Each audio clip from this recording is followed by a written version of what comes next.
I'm from Oregon. Oh, no kidding. Okay. In Yeah. Portland, Central Oregon, Southern Oregon? No, Portland, like all around Portland. I was raised in, Beaverton, Portland, Lake Oswego. It's just kind of like all around there. Did you have a sense when you were a kid that you would end up doing real estate? Like, was real estate like a dream when you were a kid, or? No, no. I mean, my mom and my dad were both, my mom was a designer, my dad was a builder. So Okay. I was raised on construction sites. So I would clean them up. Like that was my job. And then when I got older, I'd actually, paint and like help, like just be kind of the help on these construction sites.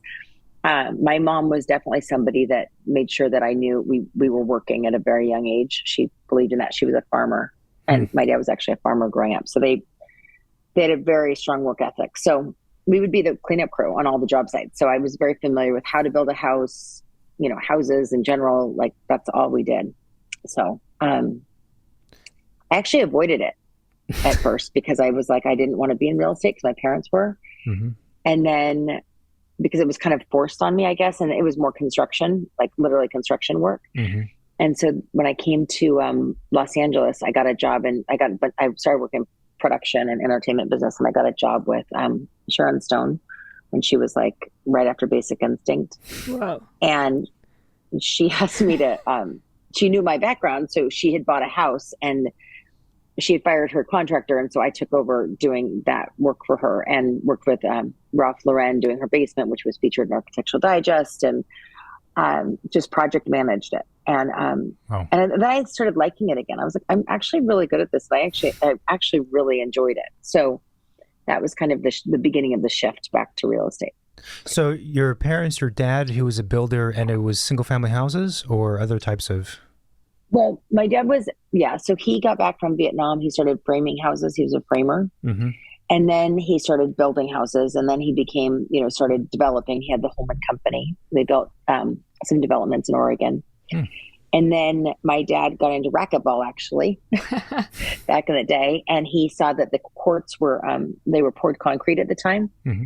So then he developed the tongue and groove racquetball system, which is still it's the standard in the industry still. And then he actually got into, when he was building the athletic club, he realized that locker rooms were the most expensive part of it. And so he started a locker company called Holman Lockers, which has been around since 1979 and is the largest. And actually, it's the largest in the nation still. It does about 80% of Staples and all the big teams and Equinox and Soul Cycle and all of that. So Okay. yeah. Wow. Okay. So this is making sense now. The entrepreneurial spirit, the work ethic, the background in construction is there. And your mom, you said, was a designer also in the architectural space, or? Yeah, my dad would build the houses and my mom would design them. Okay. And even when they got divorced, they still worked together, and that's what they did. And they had like 5 models. That was when they would do the tracks. Hmm. So it was like the Tiburon and the Aspen. I mean, my dad, every place he went that he liked, he named a house after. So he wasn't very well traveled. It was mostly West Coast locations. Cool. Yeah. And so, yeah, so then my mom would work, and then my mom started building houses on her own, and she had a portfolio on her own, later in life, and did more very high end actually houses in Oregon. And was really talented, really talented.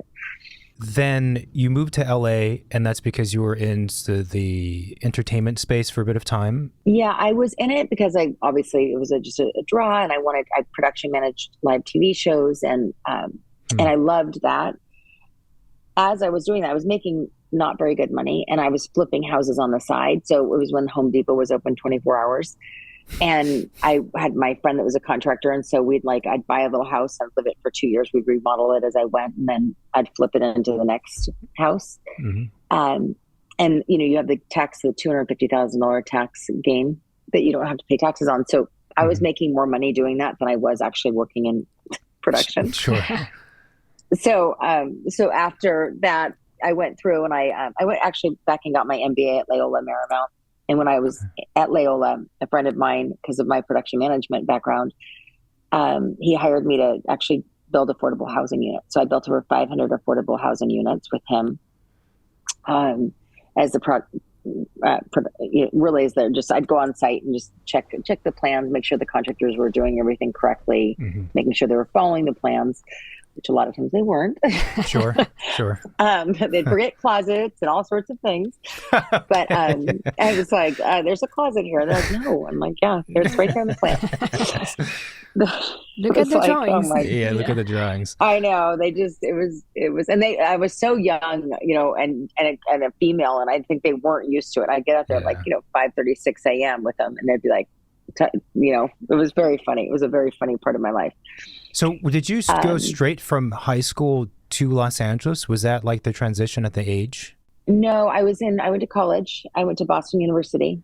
And then when I came back from Boston to Oregon, honestly, I was supposed to, when my boyfriend at the time wanted to get married, and I knew that wasn't right. And I just got in my car and I drove to LA. And that was wild because I drove to LA. I rented a room from one of my dad's friends. And I mean, I'm a little girl, girl from Oregon, not very, went to Boston, but not very exposed to the world, and come to LA. And she was dating, I mean, this is before OJ and that whole thing. She was dating him. Oh. And he'd call, it was just a wild. And then she had an affinity for, I don't know. I didn't know her. It was like just a room I was renting, but the things that happened, I was like, I got to get out of here. This is absolutely nuts. That is such a way to get into LA. That's like an LA story. Oh yeah. And then it was crazy. I was like, what is this? I got to get out of here. So I did. And I started working in production.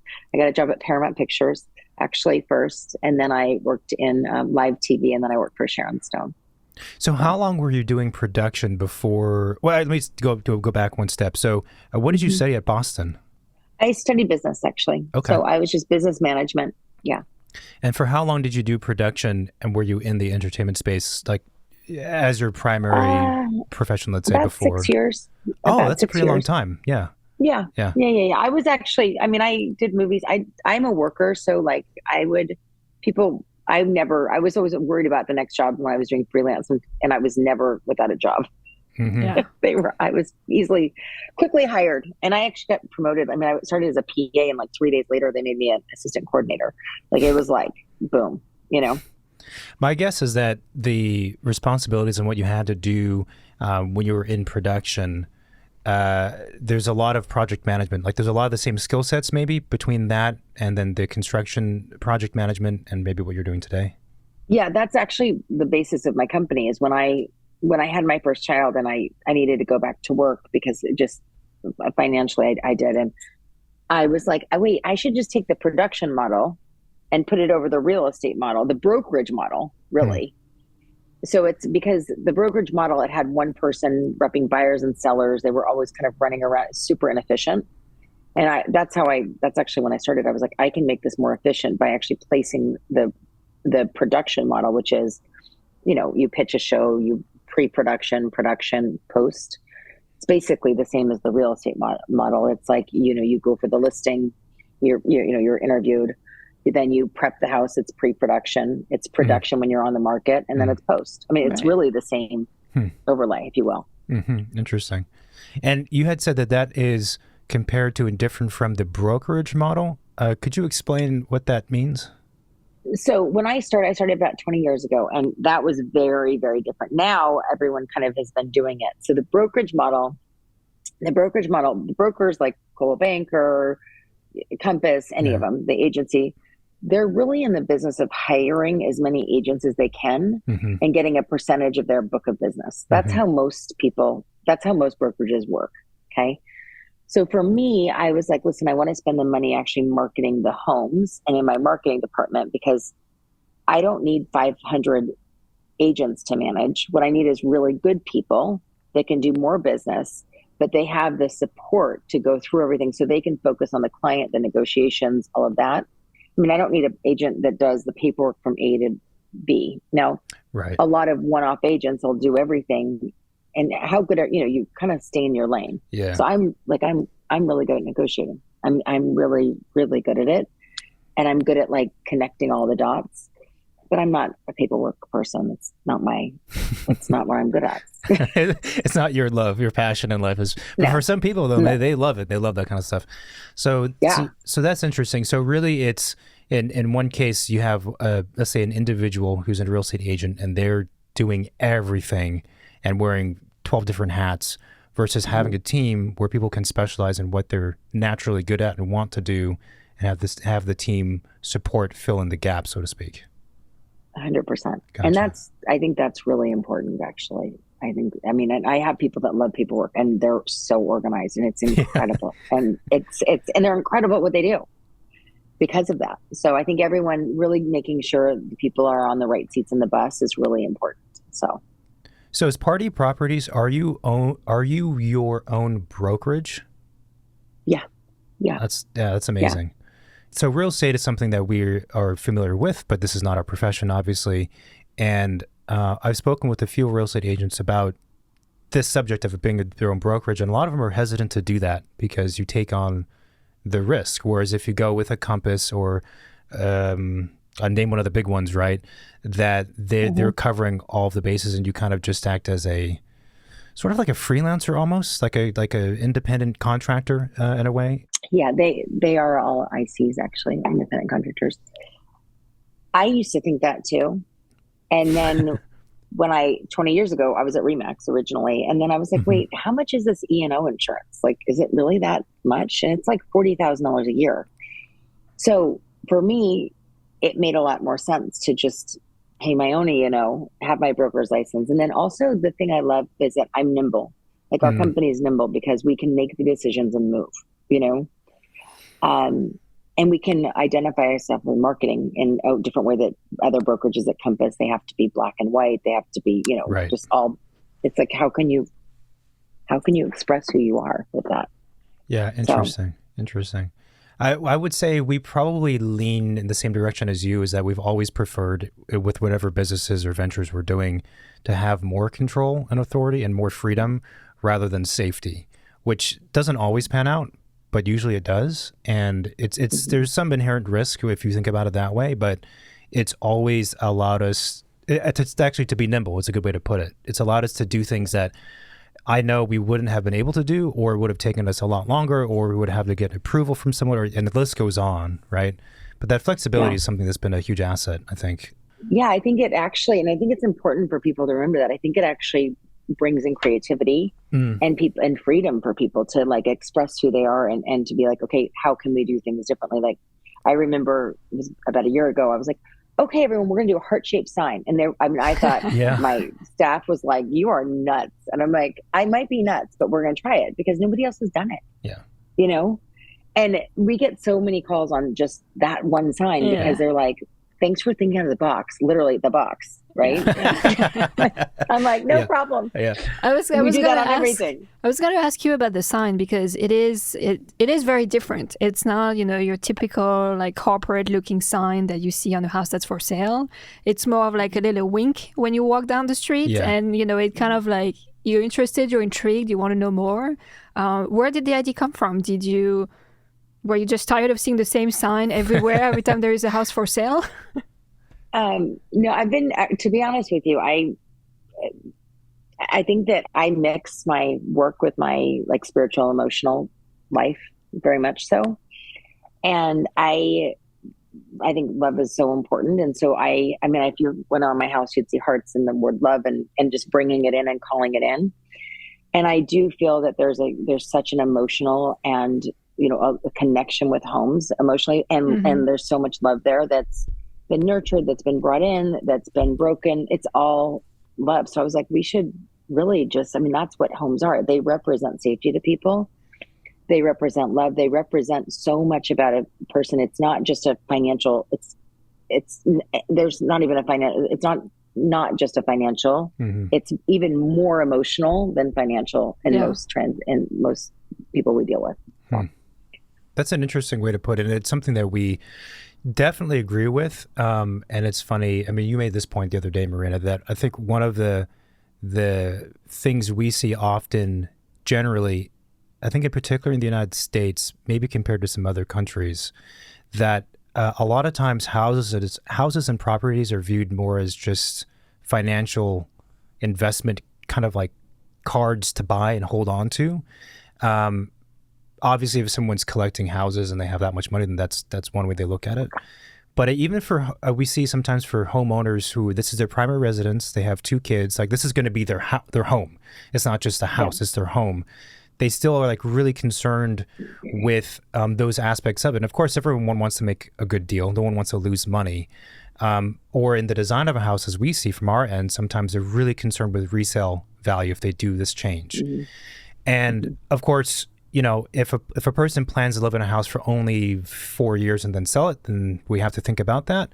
But for folks who are planning to live in the house for the foreseeable future, for their kids to grow up in, we're always advocating for, you know, unless you're going to do something totally backwards nutso, you should just make the house what it should be for you. And in 15 years from now, when you sell it, like, don't worry about predicting the real estate market in 15 years from now. And by the way, if you're in Santa Monica, Venice, or Beverly Hills, it's going to go up. Like, you won't have a problem with the value, you know, not going up.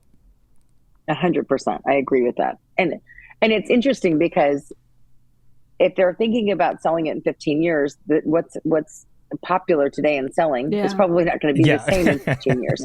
So they might be they might really be a winner if it's really that different and, you know, forward thinking. They might be ahead of the game. Yeah, for sure. There definitely are trends. It seems to be that the paint everything white and use black hardware is the recent one that we're in. And maybe we're at the tail end, I hope. I'm kind of exhausted of seeing houses that way. I think we're at the tail end of that. I see more of the Japan, like I still do little flips of my own just to keep myself sharp on design and everything, and very small, like 1,000 square feet houses, like little jewel boxes. Cool. And I went with the Japandi style this time.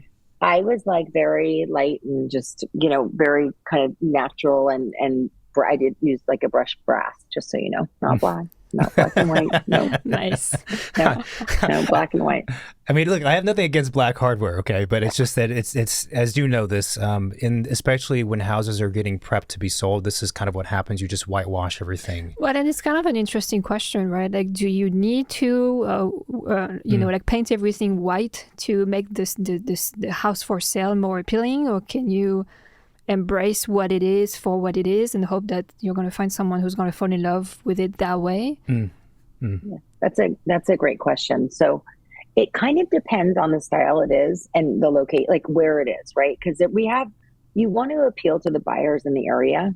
So like Venice, I kind of present differently than I do homes in Mar Vista or Santa Monica, right?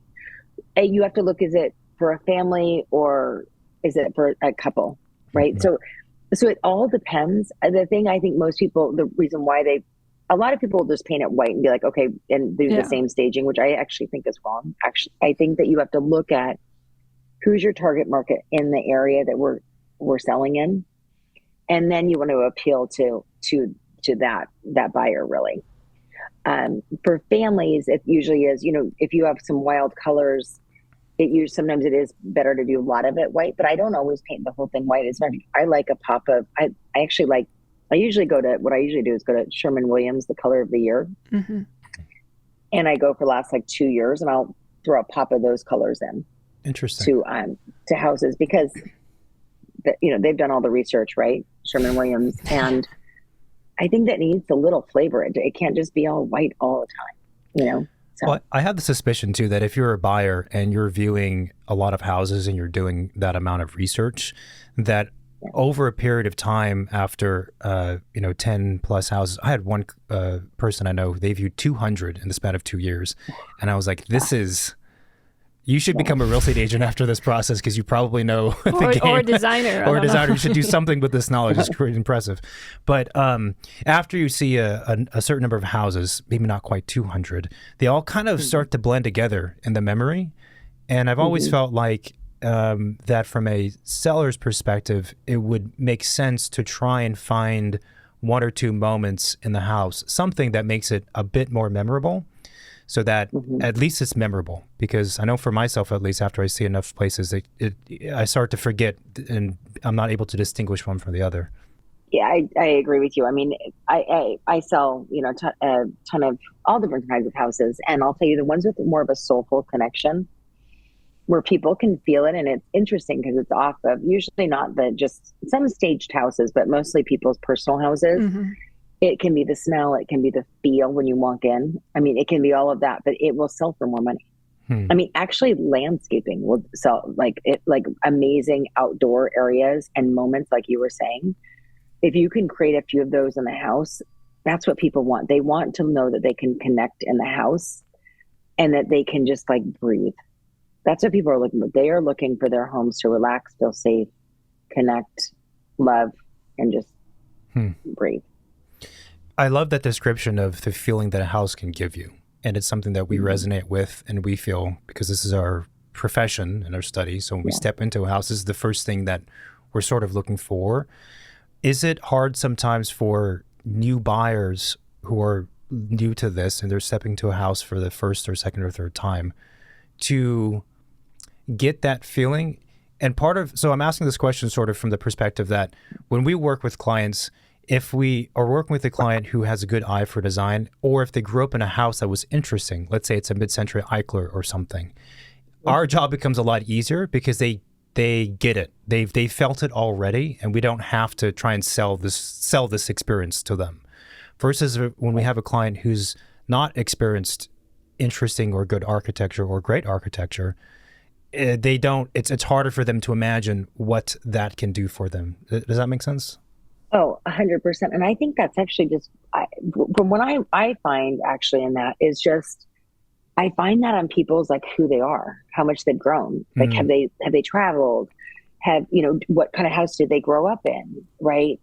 I find in our areas that we work in, really Los Angeles, I do feel like people are more attuned to that than I would say in Portland or, in Oregon or, on the outskirts of things. Sure. I go to some places, I'm like, how does anyone live in this house? Like the sheets are crunchy. It's like, well, But here, it's actually people really like they feel it. I think it's because of the design of our restaurants. I think that we're really more design focused than most areas in the nation. And I do feel that they appreciate that. And there's an emotional, the emotional tug on a house when you're buying a house. And when there's an emotional tug, it's like the fear of loss drives the price up actually. So you can tell when a house can tug at not just one person's emotions, but more, because actually the prices you'll see it from the bidding on that house. I see. The people don't want to lose it. Yeah, I've set several markets based on a very small square footage on just the emotional pull of the house. And it's funny because that's how the trends go with the black and the white, because this house I sold on Washington Way, I think it was 15 years ago. And they had, they had plaster walls and black, and it was just very European, actually, beautiful. And I mean, it set the record, and it was on a busy street, and it didn't have a parking, but because of the emotional pull. Yeah. So I think the design is extremely, extremely important. Yeah, that's well. First, that's reassuring to hear for us, of course. Yeah, we're biased, but I think it's in general though it's interesting because it's very easy for everybody in any profession. So for architects, designers, developers, builders, real estate agents, and homeowners to just go with the safe route and kind of follow the market. The quote market, which is ever this kind of elusive thing that's out there, but follow the trends, follow the market. And the more and more people we speak with are less interested in that, first of all, and they produce things that are like, well, no, I'm going to do what is good, first of all, but I like it, I'm drawn toward it, and I'm going to assume I know someone out there is also going to feel the same way. And I think it's a much more, that's the way that we prefer to see things happen, and that's also how you produce much more interesting results that do move the needle. Otherwise, I agree with you. I mean, it's funny because my mom, being a designer, remember Farmhouse Modern when it first came to LA like 10 years ago or 15 years ago? So this is embarrassing, and I can't believe I'm saying this, but I'll tell you, my mom, my mom actually was like, "This is such a great design. We should build a house like this in Oregon." This was like 15 years ago. She was going to do one. I was like, oh, I should tell. And I don't know, you know these people because they became huge. It's Thomas James Capital. I was like, I'm sick of these boxes. They should do Farmhouse Modern. So Tommy and I was one of his I was like his first client here, flipping just a small house. And I was like, you know what? You should do farmhouse modern. I laid it all out. I showed him the pictures, and then it was like 5,000 farmhouse moderns went around. I'm like, oh God. I mean, you want to do things, but you want to like. So you're responsible for it, basically. I don't want to say that because I actually told him, I was like, enough. Because the boxes were one thing. I was like, okay, let's get rid of the boxes. Now like plantations. Let's like look at other things, but. So Tommy's not at the company anymore, but it was funny. I was like, oh no, what did I do? You should go back to them and suggest something else. Well, they've certainly built it. I did. Oh, really? I did. Oh, yeah. I was like, you got to stop with this. This is like, we got to have some depth to these. But anyway. That's funny. Well, they've definitely built a successful business for sure. But the West Side is also a place that's very dear to us because, well, I grew up in Southern California, but it has such a rich background of eclectic and weird, sometimes not great, but just different architecture. Yeah. And of course, for an architect and a designer, that's the things you look for. Even if you don't agree with it, it's kind of like, well, at least someone was trying something, at least they were attempting something, and someone thought this was a good idea. They clearly put more money into it than they would have needed to if they'd gone the safe route. And it's something. And I think the West Side does have certainly that history, and it's fun to see it. And it's also, therefore, I think even more exciting when you see properties and houses that are newer that embrace that. They're unique. They're Vez Beach funky or whatever you call it, Yeah, I agree. I love when the creatives, and you see it with the artists, mostly like the artists and the creatives, and they'll do something like a little turn, and you're like, oh, that's so cool, So I agree with you 100%. Yeah. I was wondering, since you've been in LA for so long now, and you've seen it change quite a bit. How do Venice is very interesting because it is kind of like an experimental ground for architecture, right? But I feel like, and maybe that's more of an observation across the design field in general, that there is a lot of kind of like vanilla, riskless types of design. And I'm wondering if you see more of that happening in Venice now than maybe it used to before.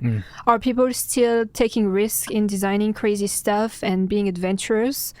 Or are they just trying to play safe now? Well, I think what happened, to be honest with you, I think that people were, taking risks, and we have some really amazing architects that are from Venice and live in Venice and have, but I think what happened is that the developers without the architects and the design aspect came in. Actually, I know this because and just kind of was like, I'll do the same house right here. Yeah. Because the lots are the same size, right? Yeah. And that was really a tragedy because, first of all, I didn't like, it just was a tragedy, honestly, because those developers were just doing that for them. They weren't doing it for an architectural creative or really thinking about how people live. They were basically copying someone else's work and putting it in, And that was really actually unfortunate.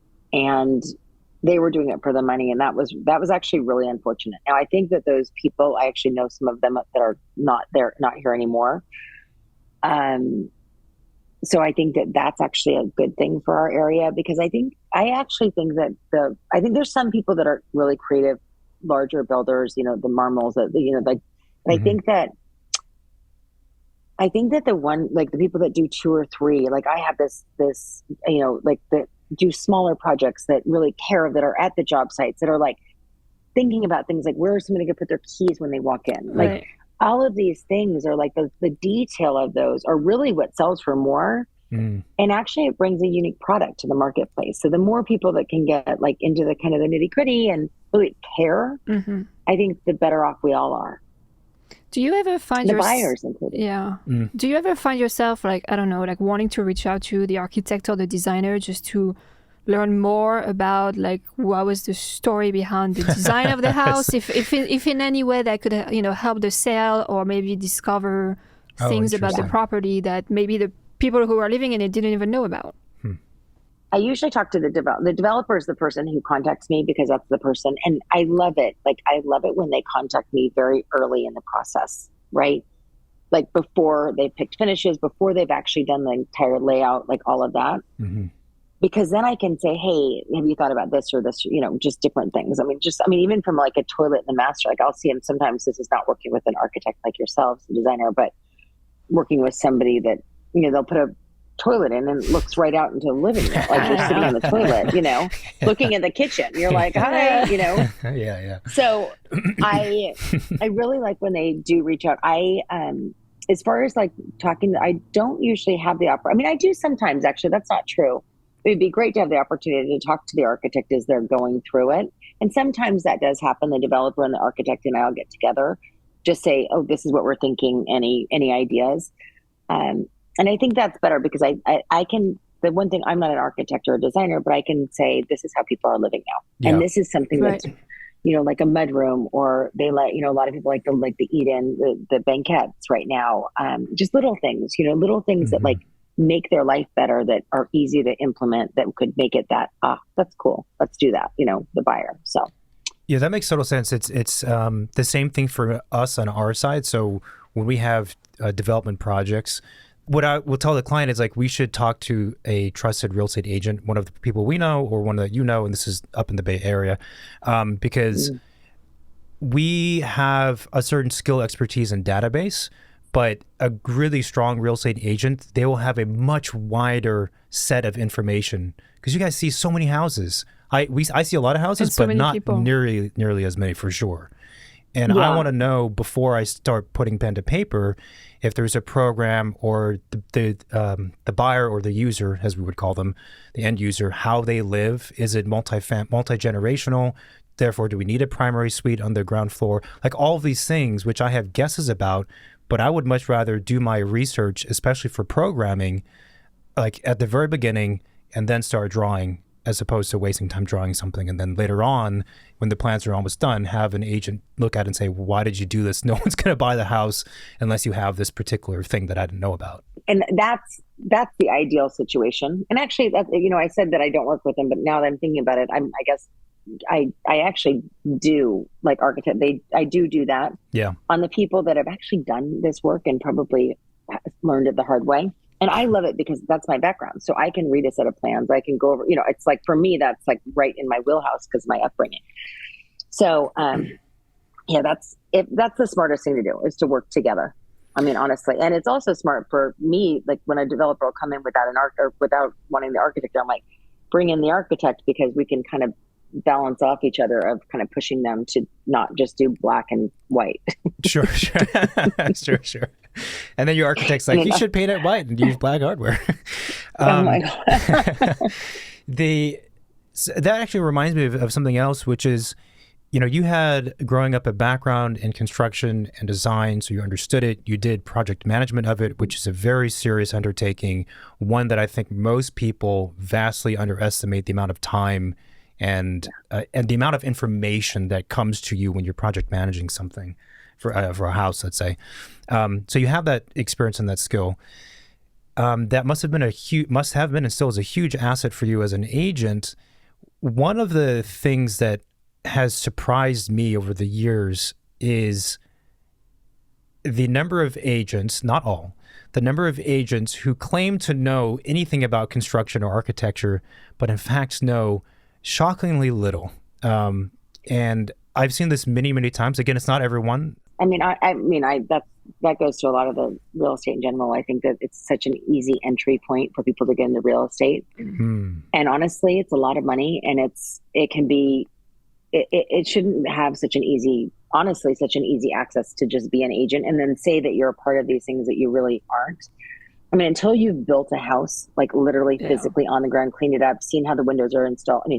Window installation in California compared to Oregon is not as great. It rains all the time in Oregon, so you have to do it correctly, right? Sure.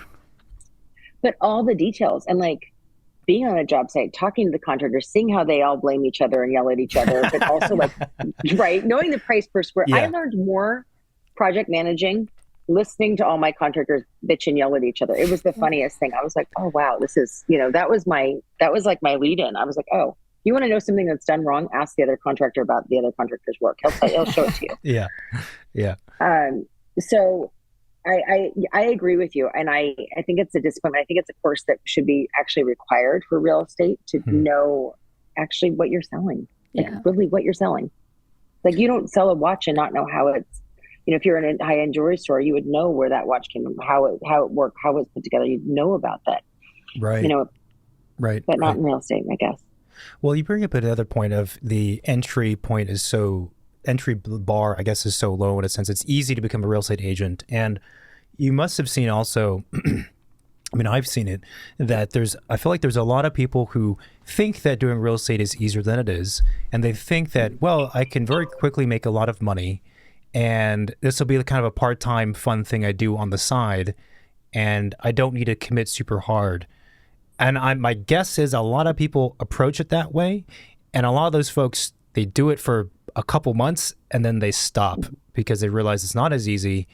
And if that's the case, that's got to be another thing that really distorts the profession or makes it difficult for the folks who are operating at the high level. Yeah. When I first started in real estate, I remember, I didn't want to tell anyone what I did because it was embarrassing because it was like and I was like, but I was so good at it. I was like, I get this. I can help people. And it's amazing. These people come in. I had somebody come in. He's like, I'm just going to start slinging houses. I'm like, oh my God. Houses. Like it's crystal meth or something. Like, yeah. Oh, okay. I was slinging them around. I'm like, oh my God. So, and you can tell like the top agents, the good agents, they are valuable. I mean, they are, because they save people a lot of money. They see things. I mean, there's not only one negotiation of the price. There's the negotiation after the request for a repair. And if you don't know anything about a house, good luck with your request for repair with that agent. Like that agent, if they don't know, then they're not going to get you money and they're not going to be able to protect you like as a sell, for the listings. Yeah. So it's been, it's funny because I see those agents and a lot of them will be like, I want to pick your brain. I want to do this, which is, I hate that term. I think it's so creepy, the pick your brain term. It is creepy. It's creepy. It's like, don't pick my brain. Don't do that. Anything else but that. It's like a bird or something. So when they say that, I actually always am like, I'm good. We're good. I don't have time to chat. Sorry. But so I do, I think that you can tell people that are going to rise, the people that are committed, that want to learn, that show up. I have a girl in my office, Meredith, who I actually met at a BCBG shoot when they had me for a Women's Inspirational Awards. And she opened the door. She had nothing to do with real estate at the time. There was this warmth and this magic about her. I'm thinking, you are a connector. And she wanted to learn. She's one of my top agents now. I mean, she's incredible. Like I would hire her to sell my own house. Mm-hmm. And her husband actually, ironically, is a general contractor. So she does know a lot about building.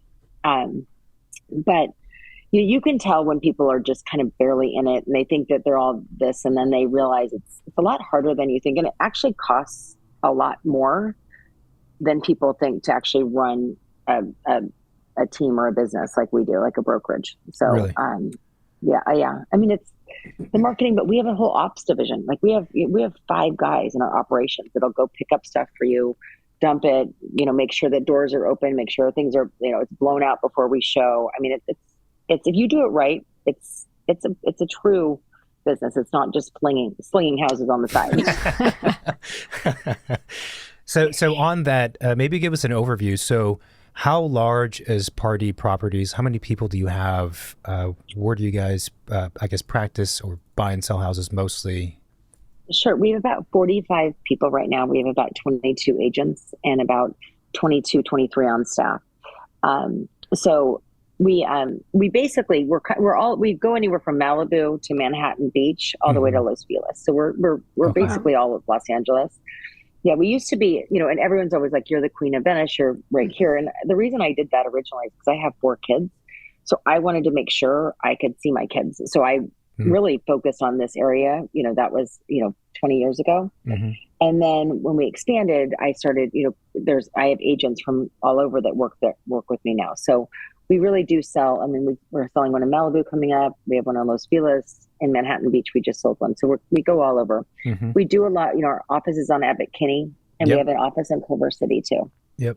And then the desert as well, actually. So that my brother's in the desert. So he runs our desert division. Oh, that's awesome. Amazing. That's awesome.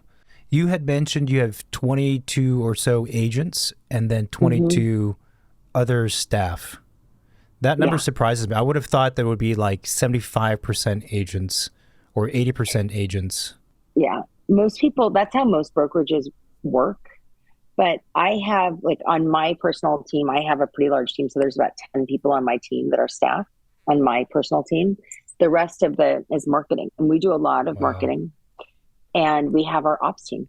And most people don't have an ops team. We have 3 to 5 people. We have a couple part-timers on our ops team, 3 full-time. So because we want to make sure, we want to be, our hospitality and what we do for our clients is really important. Like, I went over to a listing the other day, and it wasn't even a listing. She just asked me to come meet her. It was when it was raining really terribly, and her house started, it was like pouring in. And I was like, I didn't even do the meeting. I was like, let me get my ops team here and help you, because she didn't know what to do. And they came over, they brought sandbags, they swept her place out. They were like, boom. And she was like, oh my God, I didn't even know what to do.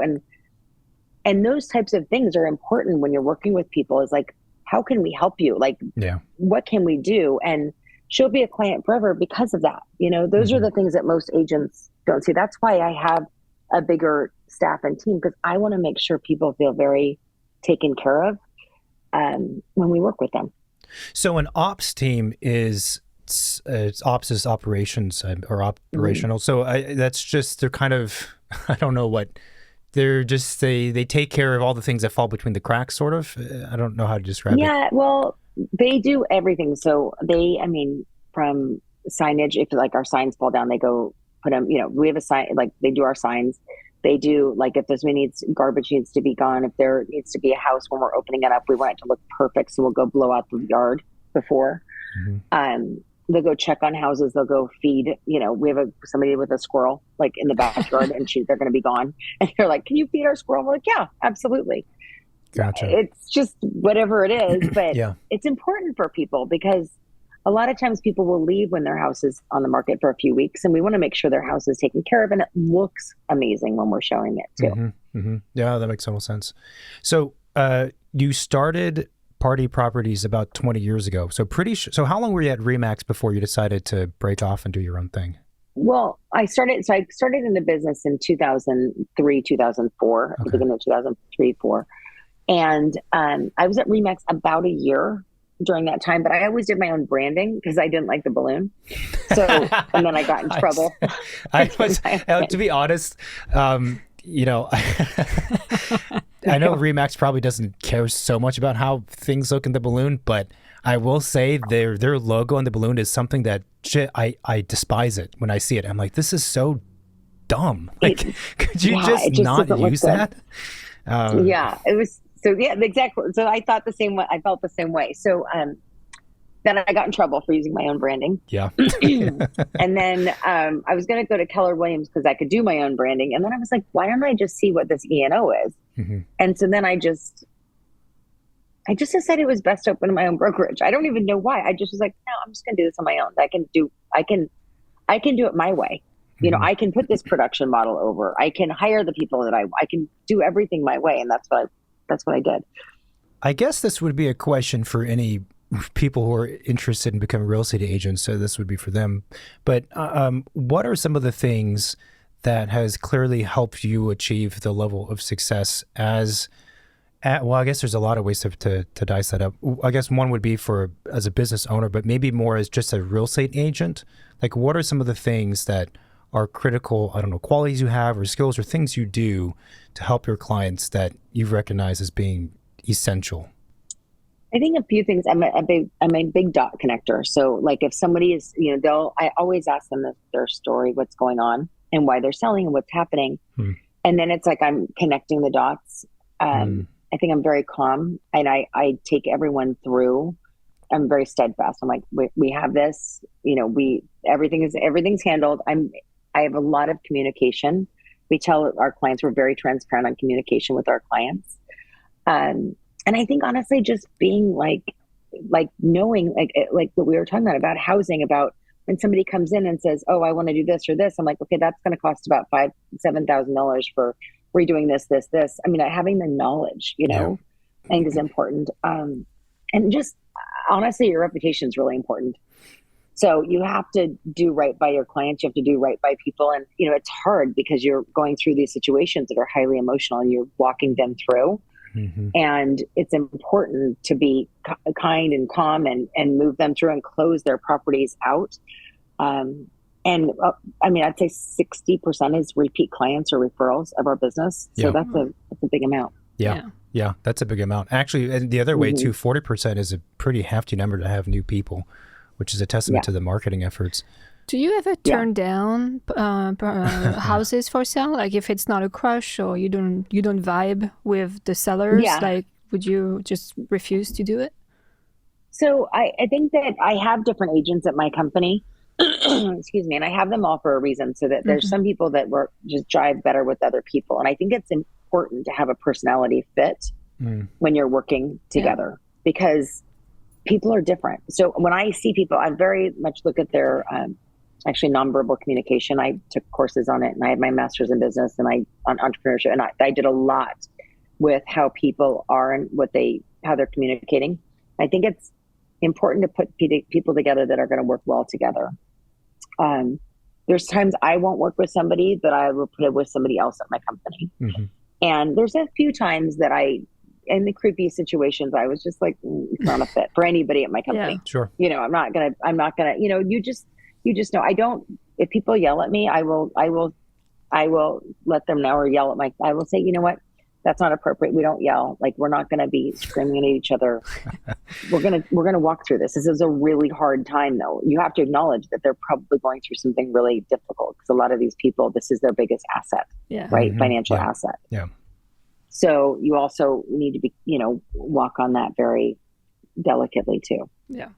That's really well said to both of the questions. I like no, we're not going to yell. It's like you're telling a kid, no, this is not how you behave in public. Come on. Right. But that does happen. Sometimes you have to tell people like, this is not appropriate here. I don't know what you're doing. Yeah.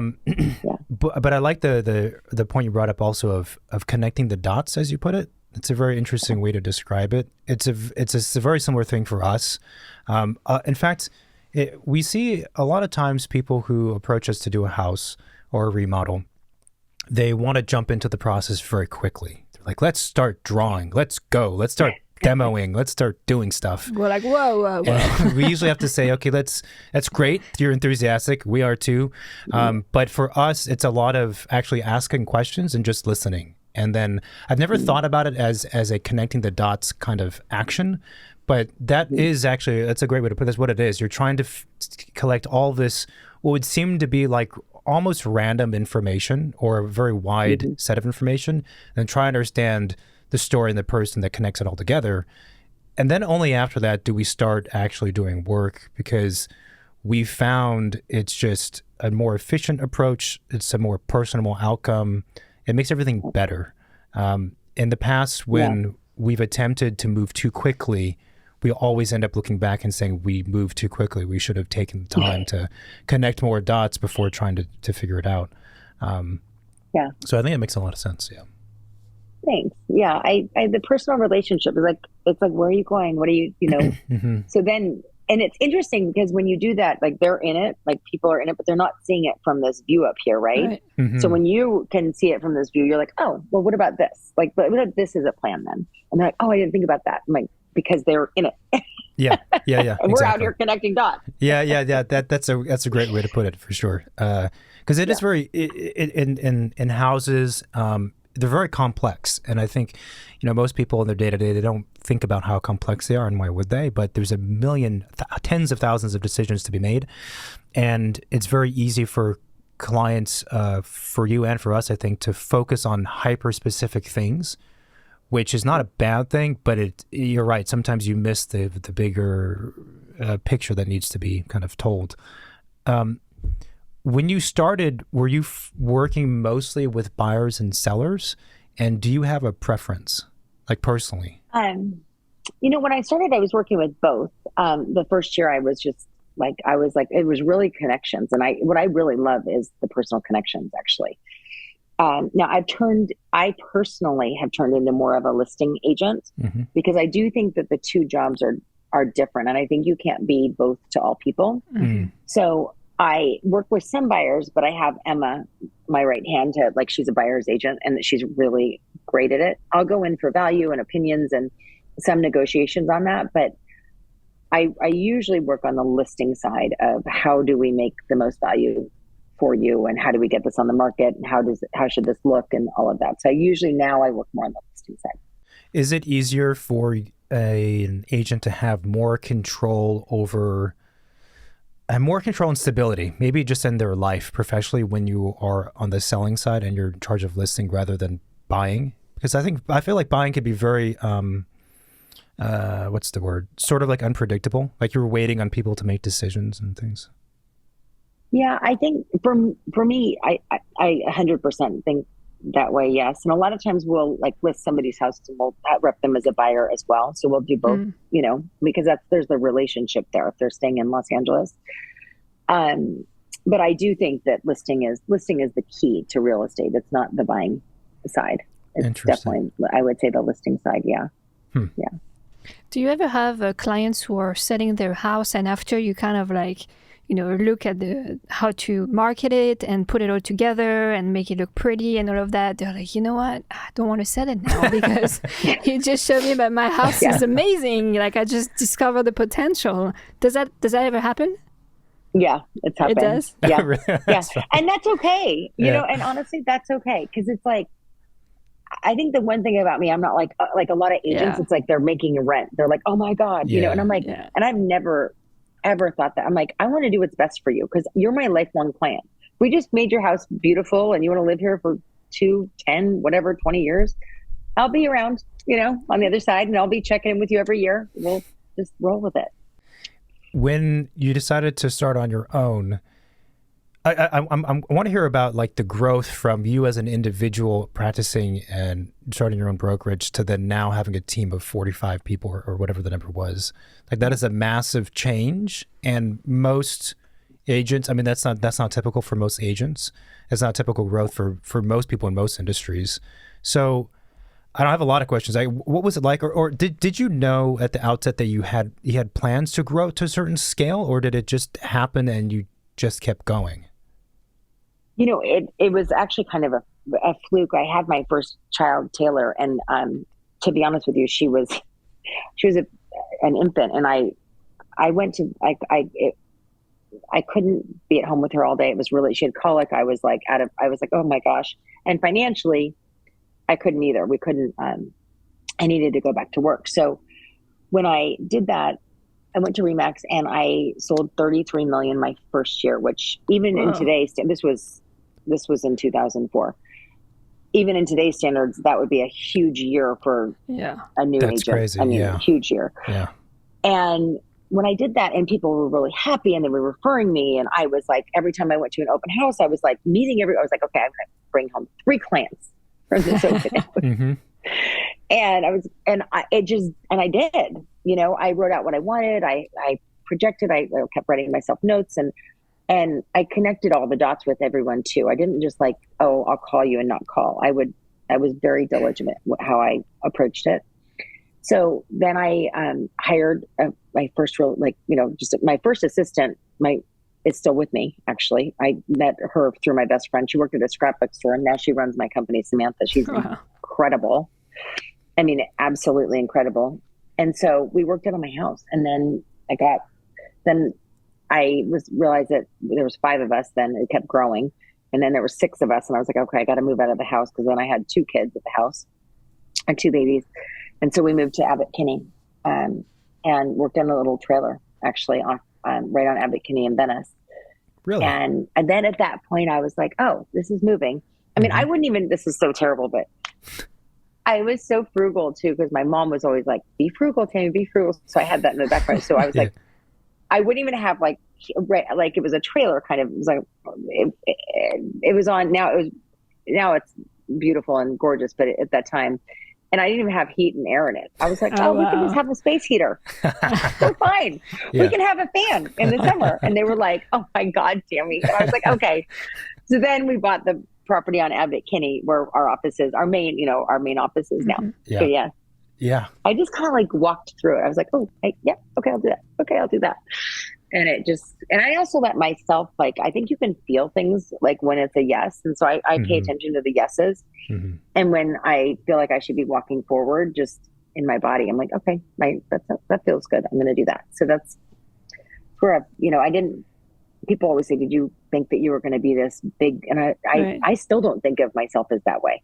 Like, people are like, you're Tami Pardee. I'm like, well, that is my name. Yeah, but I that is me. Yeah. I feel like I'm Tami Pardee, or it's like, I'm just myself still. So that's funny. That's wonderful. We do find that a lot of the people who have achieved objectively a high level of success do feel that way about themselves. And I think it's a good sign, though. I think it's a good sign. I think it's for sure it's healthier than thinking you're like, God's gift to the world. Yeah. Well, it's funny. Even when I show up sometimes at my list, like a listing, people are like, I can't believe you came. I'm like, why wouldn't I come? Then I feel kind of silly. Yeah. Like, well, should I not be here? Or are you okay that I'm here? And they're like, yeah. I'm like, okay. It's like, oh, you have to go incognito. I know. And I'm like, yeah, it's just funny. It's really funny. It's also interesting. I think I guess, I don't know if you call it an illusion, but the ideas that people have about someone they've never met, and then when they meet them, it's an odd thing. I mean, we're in no way comparing where we are to you, but because of the show and other things, we're kind of out there in the architecture and design space. So sometimes, like the other day, I was speaking on the phone with this cold call client. I'm talking to him for like 5 minutes. Then there's like a really long pause, and he says, "Wait, are you the guy on the website?" I'm like, "What do you mean? Am I the guy on the website?" He's like, Are you David? I'm like, "Yes, this is David." He goes, "Oh my gosh." I'm like, "Yeah, who else do you think you're speaking with?" It is funny, isn't it? It's just it's funny. Yeah. But I still like to see every house I sell, actually, too, just because I think that it's important that I see every house. So, and that's actually funny too, because even if another agent at my office has it, I'm like, just, stop by and say hi to the owners, and it's fun. Well, that's what I was wondering. Human experience. That's what I was wondering also. With the size of the operation, do you have time to still be an agent and have those personal connections to the other clients you work with, or is like all your time just going toward running the business? Yeah. So it used to be that way about 5 years ago, actually, where I was running the business. And I am not good at running a business. I don't like it. So I actually really enjoy the client experience and the listing and the selling experience. So that shifted, and I brought in people to manage the business. And that's been incredible, because I want to do what feels good for me and what I'm really good at. And what feels good for me and what I'm really good at is being in, listing and selling and talking to clients, and and figuring out how we're going to get through this, or this problem came up, let's figure that out. And it's not the problem in the business. It's actually, there could be an escrow, something that's going on. And I love that. And I'm really, really good at it. So I want to stay in my own lane on that.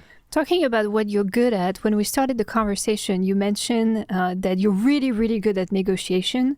And I want to know more about that. Like, is there, something that's kind of like your personal technique on negotiation? Is there like an angle or something that, that's kind of how you go about it? And how you became good at it? Were you naturally good at it? Or is it over the years of doing it, like you find a way to make it work maybe better than before? Yeah. Well, on that, I'm going to go back to connecting the dots, because you need to know who your players are when you're negotiating and what's important to them. Because sometimes you can help negotiate something through, because two things are totally different that are important to the two people, right? So I think it's really listening and seeing where everybody is, and then also being calm and figuring out a compromise. But also, like, if somebody really wants like a chandelier left and they want $5,000, like, there's always a middle ground that we can come on, and figure out, as long as we kind of just make sure that like cool heads. And I always tell people, I think it's really smart. I like to think about deals myself. Like, so I'll get their side and I'll say, okay, can we like sleep on this and let's talk in the morning? Let's really like bring this in. And so, I like to give a little space between a negotiation, and not like not like days, because that kills deals, but an overnight is a good thing to be doing, and sleeping on things and waking up in the morning and like really looking at, because it's very emotionally charged, the negotiations I do. And so I think it's really good to bring people back into just their selves. And usually the morning is the best for that. I'll mirror people when I'm sitting with them. I'll, a lot of times I'll like breathe when people are like, like I'll be, okay, let's just sit for a second and just bring it in. Right. And, so it's just all different techniques, but it's really, again, it's connecting the dots of like what is important to each person. Because in negotiation, it's give and take, right? That's why it's a negotiation. So, and being out here instead of in the emotion of it. Like, I'm like, okay, let's get both of these people where they want to be. They're not, no one's going to be totally happy on either side, but they're actually, at the end of the day, they're going to be happy that it moves forward. It makes sense to connect the dots, because I also imagine there is just so much back and forth you can do during negotiation before you actually kill the deal, because there's just too much of it. Oh, yeah.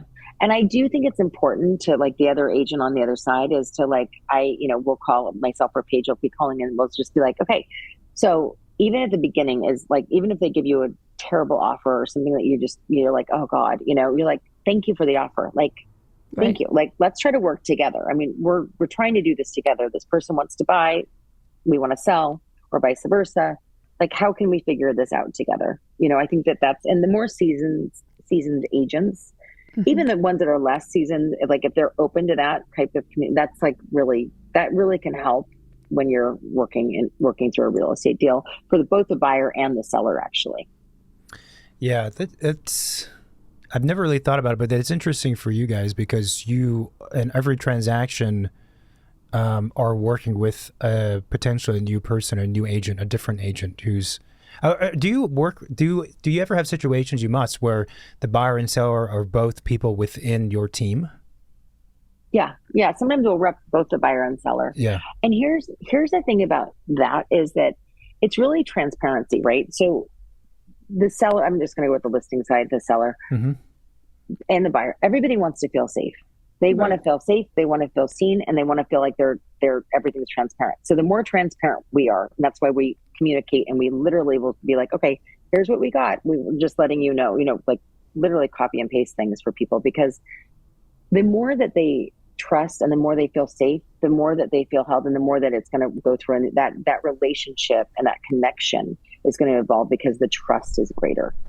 So that's really what we look at doing on anything. And I'm not there. I don't need to make, like one commission isn't going to make or anything. And I've always felt that way. Even in my very first year, I'm like, if it's whatever's best for the seller or my client, whoever it is what we're going to do, And I think if you take that approach, I think it's very impactful, and people, that's how you get referrals. That's how you get like, I got you, like, we'll figure this out. And if it doesn't work, it's okay. Right. I think there's a lot of agents that'll push a deal because they want to get their commission on the other end. Yeah. And we call it commission breath. We're like, oh God, commission breath. Like, get away. Yeah. They're like, oh, I'm going to get this big commission. And you're like, no, you're not doing what's right for the client. Like, let's figure what that is. So, but transparent, and we communicate like pretty like daily. Like if we do a showing, it's not the day after. Like a lot of agents will forget to like let the client know what happened. It's like, oh my gosh, no way. You have to let everyone know exactly what's happening in real time. Interesting. Is there a specific property that you listed and sold that is kind of like holds a special part in your heart, out of all the ones that you've been working on? Is there one that, I don't know, maybe the story of the seller was something, kind of unique, or the negotiation was very tricky? Is there one that jumps to mind? There's a lot, actually. There's so many, but I did tell one, and I don't know why. Well, there's one that was a great story. I have a French one, but I'll give you one story. It was this woman, this is just kind of this is how life goes, right? So this one woman, her mom passed away, and so she came from Northern California. She was going to sell her house in Santa Monica. And so she came in and she was just overwhelmed. And she was like, I have to have an estate sale. I have to do this. So I got her an estate person. I kind of just help with everything. And so in the estate sale, I always go in like want to have a personal relationship, because she was really torn up about her mom. And I had taken my two daughters there with me. And I gave him $5 to spend in the estate sale. And so they of course went and bought a bunch of stuff. And I get home, and the next morning I call her. I said, how was the estate sale? And like, how is it going? And she's like, she was almost like in tears. She's like, oh my God, you won't believe it. I sold my mom's wedding ring. Oh, wow. And I was like, oh God. And I was like, wait a minute, send me a picture of your mom's wedding ring. No Do you have way. one? And she goes, I don't. And I go, well, it's weird because my daughters, let me just, and I go to my daughters, I go, did you guys buy rings? And they're like, yeah. And Great deal. Good deal. I take a picture of it, and it was her mom's. And it was like, I was like, well, that is just, that is just meant to be. So like those things have happened, and just helping. It's just like the little things of, I hate to say it, but I do like to help people when they've gone through a really difficult time in their selling. Yeah. Because I feel like it's a very human experience. And to me, that feeds my soul, like more than just the money. It's not about the money. It's about the, like, what you feel it inside of yourself. So. That's a really fun. And then your kids were like, sorry, there's no returns Just no here. return. Yeah, no, I bought it, it's mine. We took it right back up. I did take them and got them, I think, something somewhere, but they were like, it was a great learning experience for them too, Sure. right? All the way around. So. The personal kind of connections and aspect of it, though, is huge, because I think for real estate, and certainly for what we do, there is that level of involvement, and the projects, they take a long time. And so even if you don't like that part of the job, if you're designing houses, that's part of the job, and you're going to go through it with someone. So I've always felt like on our side of it, like you have to enjoy, you have to be interested in people. And it's funny you mentioned... Well, and they go through so many different types of emotion through that process too, that, you have to hold their hand along the way. Yeah, absolutely. And it's funny you mentioned people who are sort of in distress for one reason or another and helping them through it. Mm-hmm. It's... For whatever reason, I feel like compared to other offices, we get a good number or more calls from people who are partway through a project, who are very unsure of where they are and the professionals they've been working with. And so we end up either consulting at a minimum or taking over and helping them out. And those projects have been some of the most rewarding, kind of unfortunately, right? Because ideally that would never happen for anybody, because for those folks, they feel stuck. They feel stuck and they don't know what to do. They feel trapped. And then if you can provide them kind of a helping hand to say, this is the path forward, you can see it almost, their shoulders drop. They're like, oh, I feel good now. I feel, even if things are still a mess, I feel like now I have a way forward that's clear. Well, they feel safe. I think that there's so much in this world that like people don't feel safe because they're, I mean, a lot of the clients that I'll take over a listing from somebody and like the agent like left town and didn't tell them and nobody was available and it's just like, oh my God. And I mean, that's like, we make people feel safe. Mm-hmm. We do. And I'm not talking security safe. I'm talking emotionally safe. Mm-hmm. Like we have this, we're going to take you through, we're going to walk you through this. And listen, if you decide not to sell, that's okay. We'll lease it for you, or you can live in, whatever it is, like as long as you're willing to look at what's best for that person and they can feel safe, like that's actually, again, a human connection. And that's really what makes me, fills my cup is that more than selling any house actually is the human connection I can make with those people. And that's how my agents run in my company as well. Is there a particular type of project, or I guess house or property, that is more desirable for you to take on versus not? Like, are there certain, I don't know, I guess, are there certain things in properties where you look at them, you think this is not a good fit for us, or there's a number of red flags with it? Or is it more to do with the people, the clients themselves? It's really the people. Yeah. Honestly, it's the people. I think I can put some special sauce in almost any property, honestly. Like there's things that you can do to make something look better than it did, or like more appealing to the buyer pool.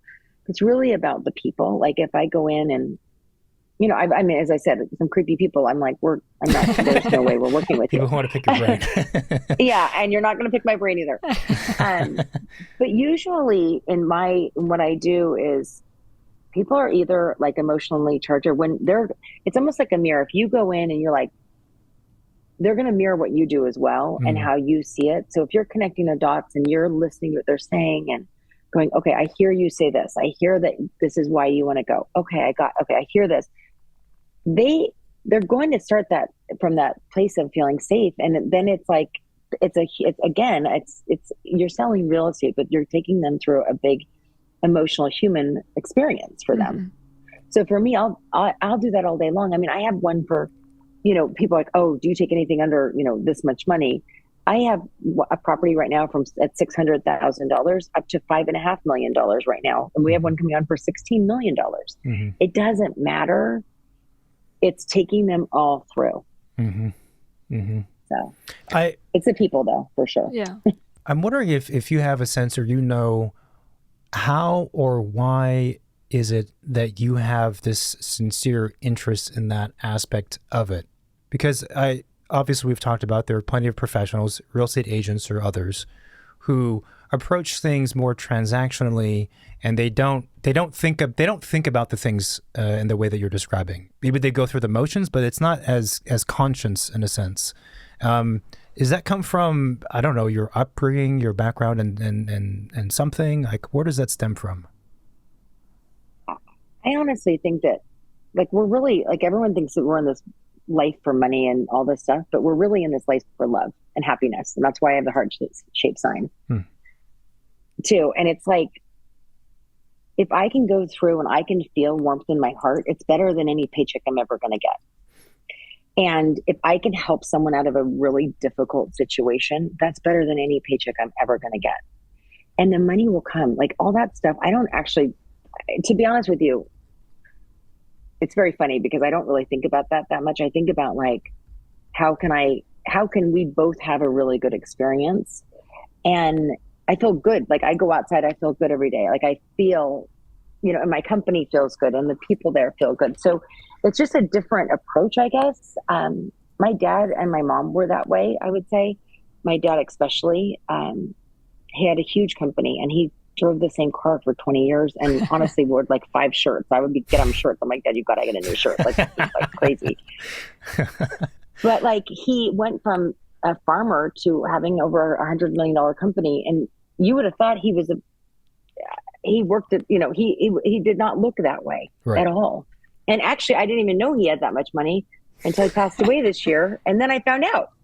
He never even, like, he kept it from everybody. He was like, Dad, wait a minute. So it's funny because it was more about the adventure and the moments, you know, the moments with people. And if you look at life, that's what it's about. It's not about, you can die at 85 and have all the money in the world. And if you don't have connection and wonderful warmth and human experiences and trust and safety and love, then you don't have anything. Yeah. Yeah. No, I agree. And I think it's kind of, in some ways, refreshing to hear and see because, and I know you know this, in Los Angeles, it's very easy for people to get lost. And there's a lot of wealth in Los Angeles, and there's a lot of people who are super wealthy, but my guess would be is that they are pretty hollow on the inside, emotionally. Meaning they're not happy, is what I'm saying. And I think it's the type of town where it's very easy to get sucked into that space and kind of forget the things they're talking about, really. Yeah, well, my husband is a trauma surgeon, but he's actually I don't know if you know this, but he's a doctor, but he's a psychedelic healing doctor. So he's very much in the trauma healing space. And we have a clinic actually in Culver City, and so, you know, the last 12 years of my life, I've been really into knowing that everyone I'm talking to in real estate too, like my clients, like everyone has a story, everyone has a hurt, everyone has, like, so the more you can just feel safe for them, like you're going to have a lifelong relationship. And I don't know, it feels good. I wasn't that way probably 20 years ago. I was more of a go-getter, even though I loved to play and party, like my last name Pardee. Like, I was like fun. I'm like, oh, and I'm still fun, but now I'm probably more mellow, a little more mellow. My older age then. So what's next for you and the company? Like you said, you have also an office in the desert. Are you gonna keep populating the United States with those little heart signs, or like what's in the next few years for you guys? I mean, for the next few years for us is we're really just we're focusing on like our areas and what we do. We're always open to expanding, but the reality is that I have the real estate business, and then I have a foundation called Life Change Warrior, and it's actually a 16-hour class, and I teach it to homeless. I teach it at a Harvest Home and at Venice Arts right now, and it's like a life class. It's 16 hours. It's past, present, and future, helping people that don't have the means to do work on themselves do the work. So I started it about 6 years ago. So I really want to focus a lot of my time on that, about 20 hours a week. Oh. And then Pardee will continue. You know, I have all my and people that have been with me, my work family have been with me for a long time. So we'll keep, making doing what we do in the real estate world. And I'd also like to bring that into my life and into my ether more. So Life Change Warrior for me. That's awesome. So on the other venture, the Life Change Warrior, was that what it's called? Mm-hmm. Right. Yeah. And you said it's a course that you teach that lasts 16 hours? I'm intrigued to hear more about it. Yeah. So it's a course. So how we did it is about 6 or 7 years ago, I had done a lot of work on myself because I had, there's trauma as a child. And I was like, I got to figure this out.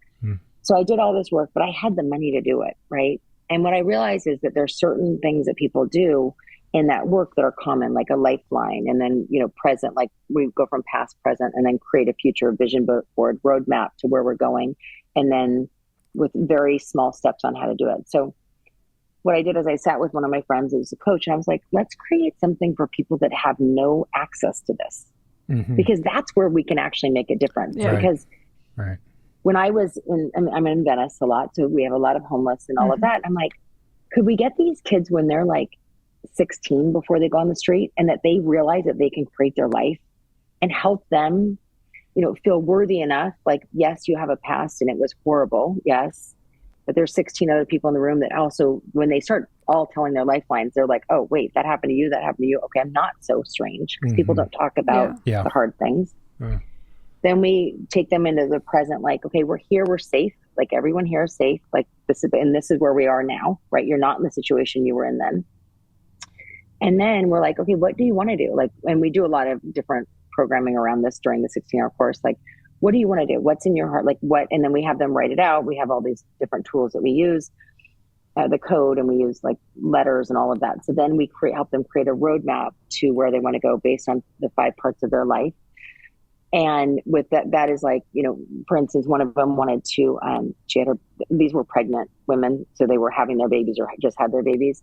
And like, for instance, Sylvie, one of them was like, I want to work at a place where I have shelter when I'm working, and so that I can raise my child. So she put all these steps down, and she ended up getting a job at an affordable housing place. Now she like is one of the head people over there, managing it. She has her child. She has care. She has childcare and she has care. So like, what do a lot of them would want to get their high school certificate, and we do, okay, you want to get that? So let's write the steps down. You're going to call, and your GED, you're going to do this. And it was amazing how much it changed their life. So I want to take that in a wider scale for people, because I think that the more I have a lot of kids, the more I see kids and people, they go through school, but they don't go through like, how do you live in life? How do you create your life? How do you dream? Like you dream, but if you don't write it down and be like, oh, this is what it feels good, and really check in with yourself, then how do you create that? Yeah. And I think people get stuck. So the whole course is about that. It's Life Change Warrior because it's a life-changing experience. And once you graduate, you become a Life Change Warrior. And it's been incredibly impactful for the classes that we've taught. So I'd like to take that on a bigger level throughout Los Angeles, really teaching at the 15 to 18-year-old range. Yeah. I'd like to take it through all the schools, actually, because I think it's a course that could be incredible. So I've been working on that. That's fantastic. So it started off as a focus toward the people who are homeless or on the cusp of that, as kids, adolescents, 15 to 18-year-olds. And now you're thinking it's going to widen to not just that specific demographic. Yeah, because all of these kids, are, I mean, I'm in people's lives all the time, right? And they're like, I mean, there's these, 15, 16 that first of all, they don't have direction. They don't have like the self-worth, and they don't know how to like get to where they want to go. I'd say 95% of them, because they're not taught that in school. Yeah. And honestly, at home, a lot of kids aren't taught that, because that's just not something that's normal around the kitchen table. So I think that teaching them to fish, like, you can do this, and this is how you do it. And then once they make that first call, they're like, I did it. I made that first call. And then they go to the second. It's funny because it works so well. So, and I've done that my whole life. I've always done that kind of planning on everything I do, and manifesting and writing it out and doing all these things. And it works. It works. That's phenomenal. It makes total sense on all the points. But I especially agree with that. I think a lot of the younger folks, 15 to 18-year-olds now, are highly educated. Let's say middle-class family, are highly educated in certain ways, test taking, math, literature, whatever else, all the subjects. But there is, as far as I know, really like zero education on how to exist as a human being, and how to have a fulfilling life, and how to think about yourself and then put that in action. Like, there's all of that is actually just missing. It's not there. Or it could also be that the possibilities are so endless that they don't even know how to tackle it. To get things moving, and they're just overwhelmed. And that's actually a really good point, because that's what we found too, is like people are like, I want to do all these things. And I used to be that same way. Yeah. But if you check in with your gut, if you teach them to like kind of check in with themselves, and it takes a little bit of time, but they usually, and that's why we do this letter from your 100-year-old warrior, when they write their own story in the past tense, it actually comes out. What really feeds their soul. Interesting. So it's, you're right, and that's part of the program, is like, let's get it into form. And listen, it's not like this is your program for your entire life. It changes. Like, that's why that on the forms they're all just stickies. You can take them on, put them off, put new ones on. It's very fluid like that. But that's a good point. But it actually works that people kind of know in their hearts what they want to do, for the next year or two, but they just need to get it out. Yeah. And then be witnessed by other people saying what they want to do, and saying, I see that for you. Yes, you can do that. And giving permission to, 100%. Let's, like, how can we help? Yeah. Yeah. It's a funny thing though. You need to put it out there. And if you don't, then it just doesn't exist. I mean, even as simple as saying out loud, if you don't say it, if you don't tell people it, then it doesn't really, no action. It tends to be that no action happens. It just, you just remain.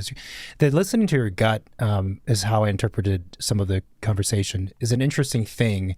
Not to go too far off into the rabbit hole, but I was reading some articles recently that there's a lot of validity to that. And I think maybe 10 years ago, listening to your gut was perceived more as like you're just going with your instincts, but you're not thinking things through. Whereas I feel like now there's actually some science behind it, and there's a lot of validity to, like, no, there's something there. You might not fully understand why. You might not be able to break down why you feel that way, but if you feel very strongly about something, like a yes, as you put it, then you should listen to that. You should think about it. You should do something with it. It's so true. It reminds me, there's this kind of a parallel. There's a joke within the architecture professions and industry that architects are great at designing buildings, but they're horrible at designing their own careers and lives. And it's a funny thing, because in architecture school, you're really taught how to design. That's what you're taught. You're learning how to think, how to take a bunch of information that seems convoluted and unclear, and weave a story and weave a design out of it. And if you're a good architect, that's what you know how to do. But the thing that's contradictory is that despite so many architects being good at that, they don't take that same skill set and apply it to themselves. You could use the course. We can take it to the architecture. It would help them. I mean, it would for sure. The course you're describing would help the vast majority of adults anyway. Yeah. But I think targeting the youth is a very smart. It's crucial. It makes a lot of sense. One of the final questions I had, which is not well formed in my mind, but because you see so many people people and how they live and the houses that they're going to sell and the houses they're going to buy. And you have this insight, therefore, to how people live. I don't know if I have a specific angle with that. I'm just wondering, like, what are some of the things you see as being patterns? I don't know if maybe they're mistakes that people make when they're living, or things that people like. I don't know if I would call them trends, but it's just an interesting position that you're in to get witness to all of that, which again we have, but to a much lesser volume. It's interesting. It's like COVID kind of shifted things a little bit. So there's a little bit of different ways that people do like a little bit of like space if they can, that's not in the main house or guest house or ADU. They really enjoy having that. I think that but one of the things that we're finding is like the outdoor area and if you look at just the gardening and the landscaping and making sure that is incorporated in the house, so they feel like they're a little bit more in nature. I feel like people love, I mean, it sounds funny, but they love like moments, like areas that you can actually have a moment that you can see yourself sitting. And, if it's like a eat-in banquet, like they like, oh, I can sit and have breakfast with my kids there. Or, we did like a little, like I have a layer, like love and inspiration room at my house where it's like it's a little off room, and people like that. Like we'll do like yoga rooms, meditation rooms, where they can have just a peaceful area that's a little bit off the beaten path. I think that's something that people are looking for now. But I think high ceilings are really good. Like every smaller place, we try to like vault the ceilings out if at all possible, because people want to feel the volume in the air. What else is there? I really, the landscaping is really important right now for some reason. It's like the indoor outdoor flow, especially in our area. It's like people want to feel like they're more in nature than I've seen in the past. I wonder if it's a yearning for some kind of calmness or peaceness, which I do think nature in general brings to people, unless you're allergic to everything, like flowers. Yeah. But I do think it brings that aspect, that feeling. And I do think actually the earth tone colors are really where it's at right now, because the gray, all the gray that was used for so many years, people are just like, like the black and the white and the gray. It's like, it just doesn't do it. So earth tones are like spot on right now. That's interesting. What are you seeing? Actually, a lot of the same. Well, one of the things, I hate to use the word trends because it makes maybe what we're talking about feel flimsy, but it's not. We're really talking about living patterns. We see the same things. I think in a need for a kind of third space or an additional space that is something that's separate from the typical everyday living is important, especially that now people are spending more time at home. Maybe that space is an office, or even if hopefully it's an additional one that's something else, I think is vital. Right. And the connection to the outdoors has always been a big part of Southern California, but I think now more than before, probably because of COVID, I think that kind of is one of the driving factors. I think also people in larger houses or even smaller houses, the giant great room space is still very desirable because it makes sense for how we live. But I think we have seen and heard from clients there are limits to that. Not everyone's the same, but a lot of folks, they don't want to live in a giant volume box where it's one giant room with like 5 different sets of furniture floating about in one giant box space. Yeah. We've heard that a number of times. People are also very concerned with the flow of spaces. Like back in the day, the houses were just collections of boxes, and each box was a room for an activity, right? And like our current clients, everybody is very mindful about how you flow from one room to the next, the possibility to closing up spaces, opening spaces, how do they connect, how close they are from each other. Yeah, that's right in line with what I'm saying too. Yeah, right in line. The final question that I always like to ask, well, I guess there's maybe 2 in this case. The first that we always ask is, what is your favorite building? And the other is maybe more easier, is what is your favorite neighborhood? Oh, boy. Or maybe they're both difficult. Those are difficult. Building or house? Building.